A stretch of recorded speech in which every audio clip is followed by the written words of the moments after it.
आंध्र प्रदेश के साबिक वज़ीर आला और तेलुगु देशम पार्टी के कौमी सरबराह एन चंद्रबाबू नायडू ने बोल देते हुए कहा कि उनकी पार्टी ने मुसलमानों के लिए कई फलाही प्रोग्रामों का आगाज किया था। जिले गुंटूर के पुन्नूर में मुस्लिम तबके के अरकान से तबादला ख्याल करते हुए उन्होंने कहा कि जब 1983 में तेलुगु देशम पार्टी बरसर इक़्तिदार आई तो 2 साल में ही यानी 1985 में उसे अक़लियती कॉर्पोरेशन का क़याम अमल में लाया ताकि मुसलमानों की बहबूद के काम अंजाम दिए जा सके।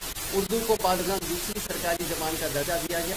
उन्होंने कहा कि हज हाउस का भी क़याम अमल में लाया गया ताकि मुसलमान हैदराबाद से आसानी के साथ सफ़र मुक़द्दस के लिए रवाना हो सके।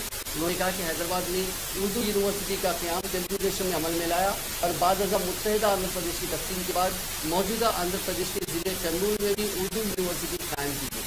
उन्होंने निशान नहीं करते हुए कहा कि तेलुगु देशम पार्टी ने रमज़ान तोहफ़ा 10 लाख मुसलमानों को फराहम किया।